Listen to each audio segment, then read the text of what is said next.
କରୁଥିଲୁ ରାଧା?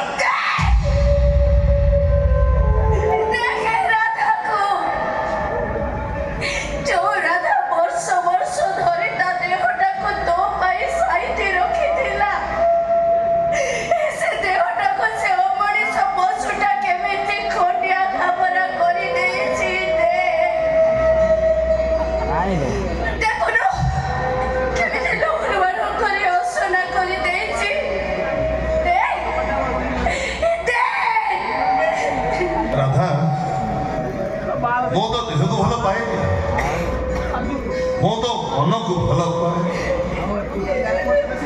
ସେ ମଣିଷର ତ ଦେହ ଦରକାର, ସିଏ ତ ଦେହ ଉପରେ ଅଧିକାର ସାବ୍ୟସ୍ତ କରେ। ହେଲେ ରାମର ପୁରା ତ ମନ ଦରକାର, ଆଉ ତ ମନ ଉପରେ ଅଧିକାର। ଏ ରାମ ଛଡା ଏ ଦୁନିଆରେ କାହାର ନାହିଁ ଲୋ।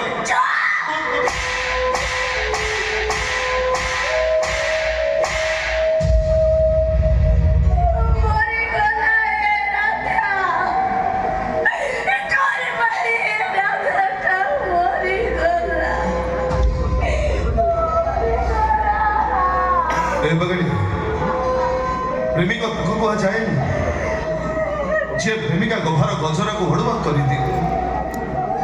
ପ୍ରେମିକ ତାକୁ କୁହାଯାଏନି ଯିଏ ବିନା ଲିପଷ୍ଟିକରେ ପ୍ରେମିକାର ଓଠକୁ ନାଲି କରିଦିଏ। ପ୍ରେମିକ ତାକୁ କୁହାଯାଏ ଯିଏ ପ୍ରେମିକା ଆଖିର କଜଳକୁ ତା ଗାଲକୁ ବୋହିଯିବାକୁ ବି ଦିଏ।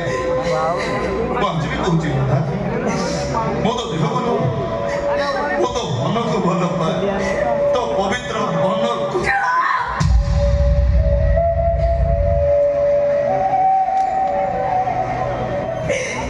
ତୁ ସତରେ ଅମିତାଭ ବଚ୍ଚନ ରେ ରାମ, ହେଲେ ମୁଁ ତ ଜୟା ମାଧୁରୀ ହେଇପାରିଲିନି। ଗୋଟେ କଥା ମନେ ରଖିଥିବୁ ରାମ, ତୁ ଏ ଦୁନିଆକୁ ଯେମିତି ଭାବୁଛୁ ଏ ଦୁନିଆଟା ତ ସେମିତି ନୁହଁ। ଏଠି ଜୋର ଚାର ମୁଲକ ତାର। ହେଲେ ମୋ ଦୁନିଆକୁ କିଏ? ମୋ ଦୁନିଆ ବା ମୋ ଗେଡ଼ି। ଚାଲ ଯିବା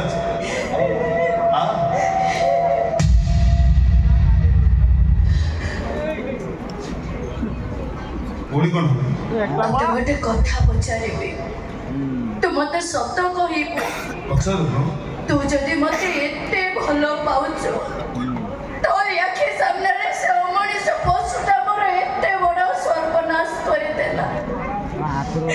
ତୁ ସେଠି ଠିଆ ହେଇ ଦେଖୁଥିଲୁ, ତତେ କଣ କଷ୍ଟ ହଉନଥିଲା? କିଏ କହିଲା କଷ୍ଟ ହଉନଥିଲା? ବହୁତ କଷ୍ଟ ହଉଥିଲା।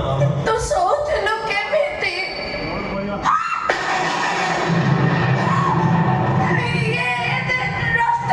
ମୋ ରାଣୀ ଆଖିରୁ ଆଜି ଲୁହ ବାହାରିଛି ଯେତେବେଳେ ରାଜା ଦେହରୁ ରକ୍ତ ତ ବାହାରିବ ନା।